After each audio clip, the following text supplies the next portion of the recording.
Testing 1, 2, 3. Testing, yep. Testing 1, 2, 3.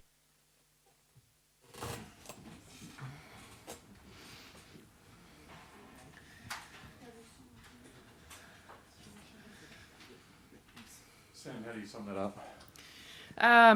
Look, she played very well, and it was really hard for me to really get anything on my shot. She was obviously really aggressive and stood on or inside the baseline nearly the whole time. So, she really put me under pressure right from the start. And I felt the second set I started kind of finding my range a little bit more. But, look, she played very well.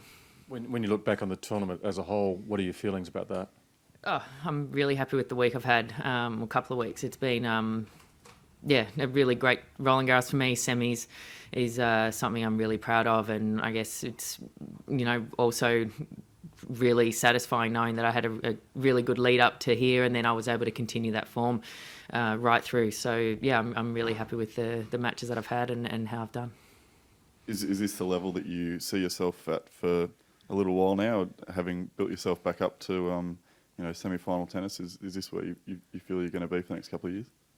Oh, we'll try. I mean that'd be a nice achievement, and certainly I don't feel like the tennis I've played is, out of myself or something that I'm not able to replicate. So you've got to be able to do it, but I certainly feel like I'm capable of continuing on the form that I've showed this week.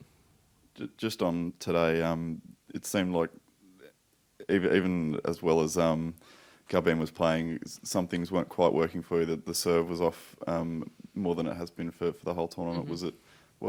Is there anything you kind of put that down to? Was it a lot of tennis in the space of a week, all condensed, no time off, etc.? No, I'm not going to blame anything other than I know I needed to do it better, and but again, she put that pressure on right from the start, and I had 15-40 in her first service game, and if I was able to break back there at 1-1 instead of 2-love, then who knows, things could have really started out a lot different. But I didn't serve a good enough first serve percentage today, but I was trying to still go after it. It was really cold, and you didn't feel like you were getting a lot of pops, so I really had to try and do something. Otherwise I knew if it sat, then she was going to swing away and dictate, which unfortunately she still was able to do for most of the match. And we've talked about this being the final fling for you and Dave. Is that still the case after the success you've had here? And if not, have you already locked in the next coach and that sort of thing? Or no, I don't have anyone else lined up. So at the moment I'm going to the grass solo. So that's where that is at the moment, and we haven't spoken about continuing or anything like that. So this was the decision made after the Australian Open. So I don't know, unless he's got a surprise for me. That's still what I think's going on. Do you give Garbine a chance based on today's form and tomorrow? Yeah, absolutely. Is that other match finished? Yeah. Look, I do think she's got a very good chance to win tomorrow. I think she's played well the whole tournament. I've watched a little bit of Serena. I don't feel like she's in her best form at the moment, but having said that, she's still in the final, and you certainly wouldn't ever count her out. But I think Garbine is playing well enough to certainly have a really good chance. What grass court events are you playing? Eastbourne and Wimbledon.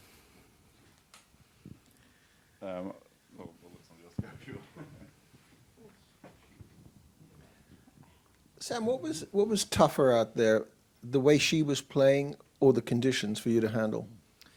I don't know. Probably they both kind of go hand in hand. I felt like I wanted to try and get the ball up and bouncing around, which really wasn't happening for me. And then if it kind of sat, then she was able to really dictate and force her, hard, aggressive, flat tennis on me and hit, many balls within the last metre of the court. So it's hard to be aggressive off those balls, and then and that was that. But I think it kind of both weren't easy today, that's for sure. She's in her second slam final at age 22. I was wondering, you've played a lot of players. I was wondering what you think distinguishes her and what it's like to play her. Oh, look, she obviously is a very good player. She's had a great couple of years, and since she's got to the top of the game, she's stayed in the top 10 that whole time. So once you're there, it's not easy to stay there. And I think she, matches like today and probably what she's played all week with her aggressive style is why she's there. And if she's on, she's very hard to beat. But if you can kind of find little cracks and put her in positions of the court where she, can't just hit the way she wants to, then I guess that's where you see what deficiencies she has. But you've got to be able to find that. And when she's on, it's difficult. Have you officially kind of put your hand up for the Olympics and that sort of thing? Or you're definitely going to, well, assuming you get picked, you're definitely on board? I'm going to get picked. I'm the only one in at the moment. Can you talk about what your thoughts are on the Olympics? I know we've had kind of a lot of people who've pulled out across various countries. Obviously, you're a pretty passionate Aussie, so you want to be there. Is that the case? Yeah, I'd love to be there. I definitely want to be there. It'll be my fourth Olympics, and I think any opportunity you've got to be in the Australian team in tennis or any sport, you really look forward to those moments. And the Olympics that I've been a part of so far have been some of the best weeks of my career. Even though I haven't had the results wise, it's been incredible. So I'm really looking forward to it.